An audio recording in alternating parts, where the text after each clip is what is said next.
After these things, a man from the house of Levi went out, and he took a wife from his own stock. And she conceived and bore a son. And seeing him to be handsome, she hid him for 3 months. And when she was no longer able to hide him, she took a small basket woven of bulrushes, and she smeared it with pitch as well as tar. And she placed the little infant inside, and she laid him in the sedges by the bank of the river. His sister was standing at a distance, and was wondering what would happen. Then, behold, the daughter of Pharaoh descended to wash in the river. And her maids walked along the edge of the cove. And when she had seen the small basket among the papyruses, she sent one of her servants for it. And when it was brought, she opened it, and realizing that within it was a little one crying, she took pity on him, and she said, "This is one of the infants of the Hebrews." And the sister of the boy said to her, "If you wish, I will go and call to you a Hebrew woman, who will be able to nurse the infant." She responded, "Go." The maid went directly and called her mother. And the daughter of Pharaoh said to her, "Take this boy and nurse him for me. I will give you your wages." The woman took and nursed the boy. And when he was mature, she delivered him to the daughter of Pharaoh. And she adopted him in place of a son, and she called his name Moses, saying, "Because I took him from the water." In those days, after Moses had grown up, he went out to his brothers.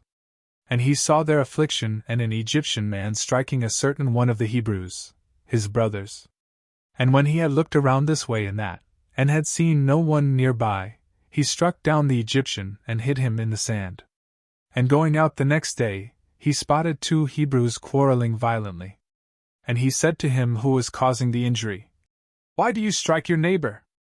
But he responded, "Who appointed you as leader and judge over us? Do you want to kill me, just as yesterday you killed the Egyptian?" Moses was afraid, and he said, "How has this word become known?" And Pharaoh heard this talk, and he sought to kill Moses. But fleeing from his sight, he stayed in the land of Midian, and he sat down next to a well. Now there was a priest of Midian with 7 daughters, who came to draw water. And having filled the troughs, they desired to water their father's flocks. The shepherds overcame them and drove them away. And Moses rose up, and defending the girls, he watered their sheep.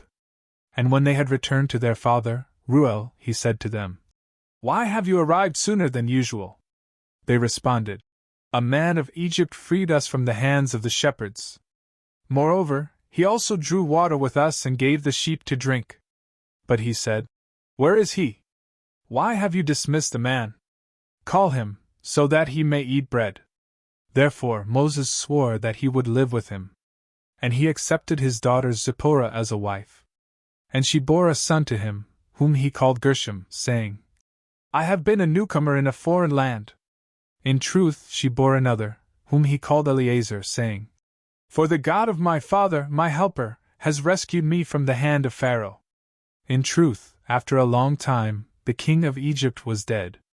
And the sons of Israel, groaning, cried out because of the works. And their cry ascended to God from the works. And he heard their groaning, and he also remembered the covenant which he formed with Abraham, Isaac, and Jacob. And the Lord looked with favor on the sons of Israel, and he knew them.